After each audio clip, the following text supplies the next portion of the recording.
viewers, and welcome to yet another beer review with me, Peter, the Master of Hobbits, and Jacob Lord Malts. In yet another collab review, or collaborative review, we're going to be reviewing the Evil Twin Yin and Yang. These two brewskis here, an Imperial Stout and a double IPA. Now the thing is, both are on 10%, and we've had them both on tap and blended on tap too, from the Copenhagen beer festival, and they were both awesome. Yeah. And now we're going to review them in the bottles. Hopefully they'll be just as good. I've heard nothing but good things about them, and I was kind of tipsy when we had them, but as far as I remember, it was really good. Now, yeah, it's a black and tan, and we're going to do this review like we'll first drink the double IPA or half of it, then we'll drink review half of the Imperial Stout, and then we'll blend them together. And then you'll get in one review a review of both the Yin Yang and the blended version. But here on the side it says, this one half of a black and tan, not just any black and tan, but the one where a roasty smug and a hoppy fella get together and make a sublime taiji balance. That's some kind of balance in Japanese or whatever, or Chinese Asian culture. sorry for the little discrimination there. Mix the Yang with the Yin in equal amounts, so enjoy this flippant good Imperial IPA solo. And this has the same information except the last part. Or enjoy this profoundly evil Imperial Stout solo. But let's start off with the IPA. Okay, so here it is.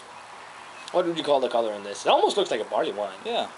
It's a dark kind of reddish, colorish kind of. Yeah, dark amber maybe. Yeah. Hop haze. It's really hazy. You can't see through it. Head is one finger and almost white. Yeah, almost beige. Yeah. It is. It doesn't have too much head, but it's on 10%. But let's check out the aroma on this double IPA. Oh yeah, that smells so fucking hoppy. I get a lot of grapefruit and citrus, and the sweeter citrus fruits too, like orange and tangerine kind of notes. What about you? Apricots. Yeah, apricot.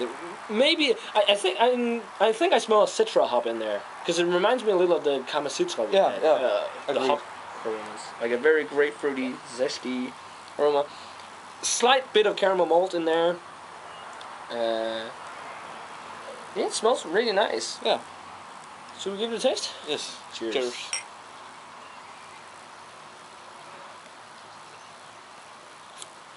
That is so balanced. Extremely balanced. And it's big.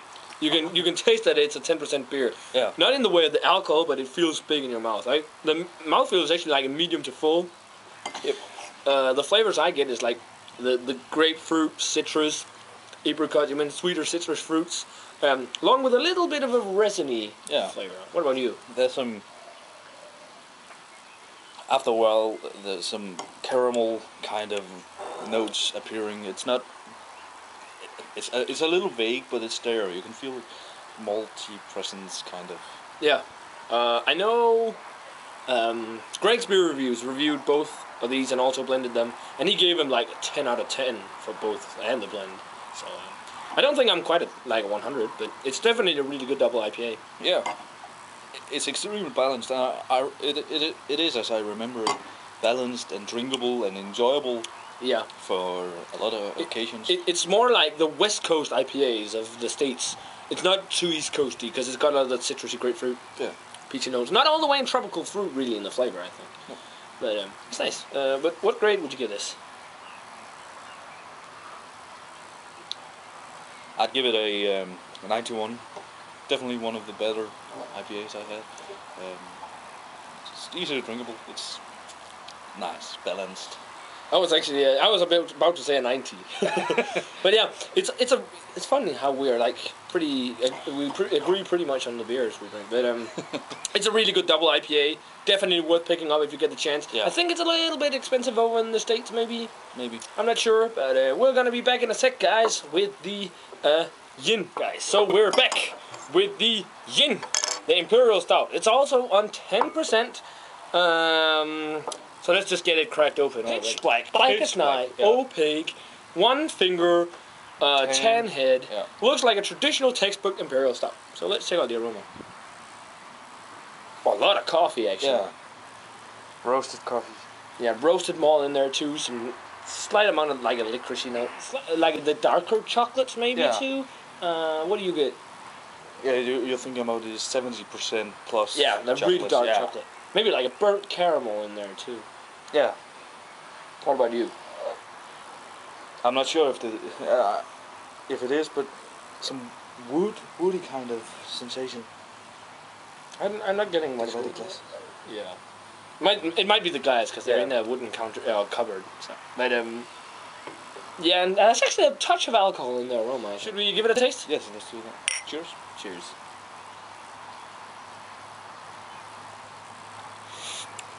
Wow, you don't taste the alcohol at all in the flavor though. That is dangerously drinkable.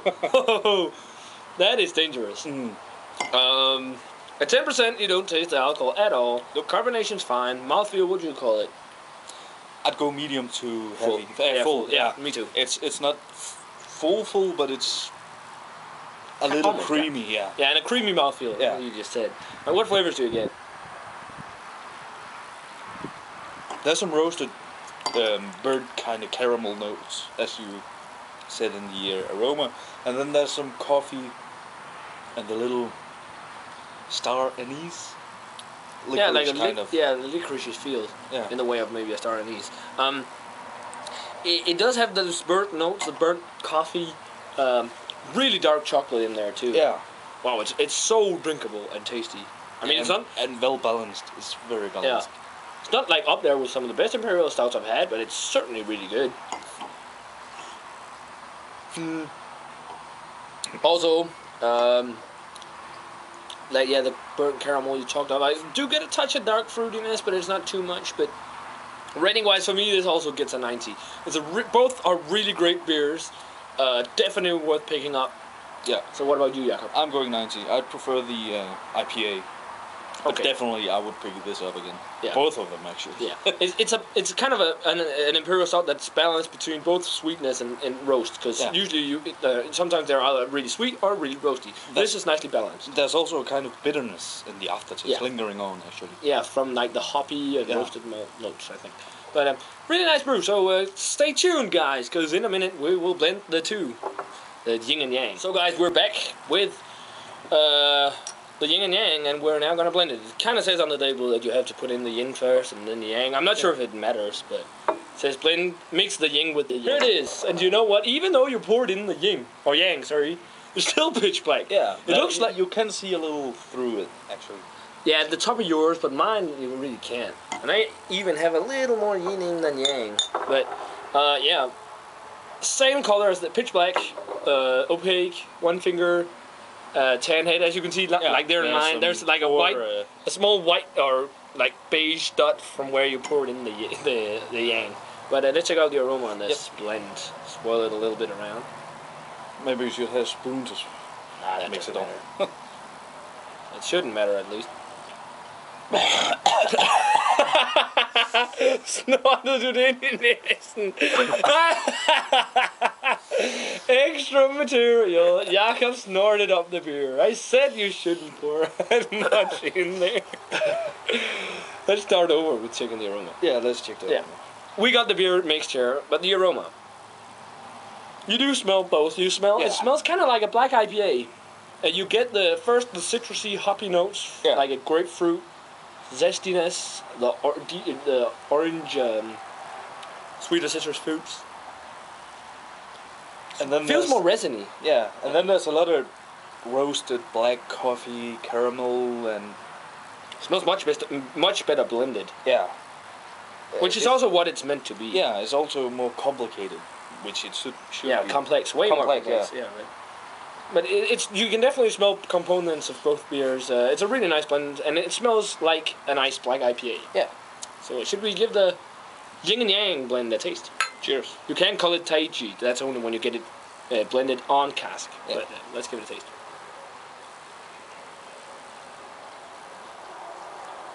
Oh, that definitely tastes like a black IPA. Yep. That is much better. Both beers are great, don't get me wrong. But that is how you drink Yin and Yang. Yeah. Mix them together. That is great. I mean, the body on it isn't as full as it was when it was just the Yang. Or the Yin. Or Yin. Sorry, Yin.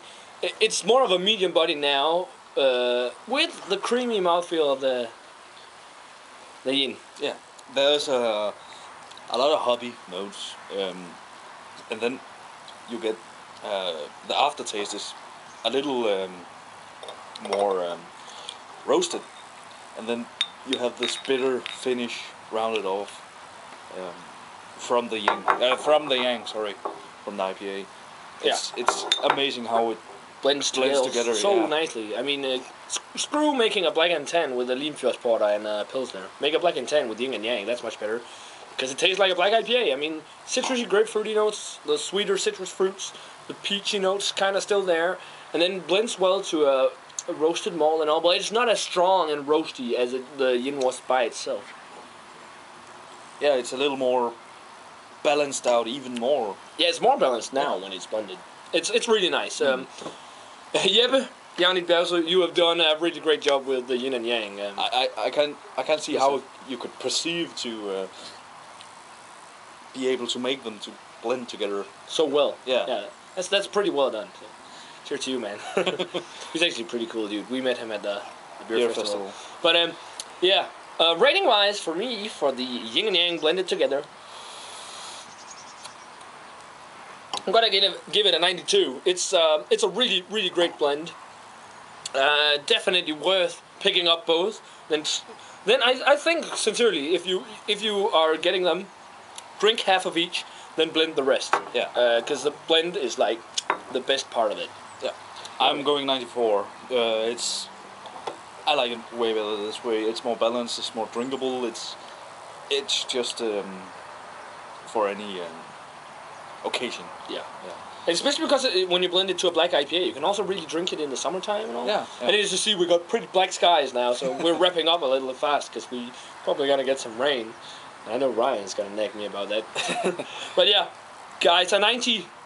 Sorry, 2 from me and 94 from Jakob for the Yin and Yang blended. Touchy. No, you can't call that because it isn't on tap. But and a 90 from me for the Yin by itself, and a 90 from me for the Yang by itself, and a 91 for the Yang by itself from Jakob, and a 90 for the Yin by itself from Jakob. So yeah, guys, let us know what you think if you've had these two bad boys here. Maybe you think they're not as good as we do, so let us know. And as always, remember to comment, subscribe, check out my Facebook fan page, Twitter, too. And yeah, I'm gonna say cheers. Cheers. Cheers, guys, and we'll see you in another beer review.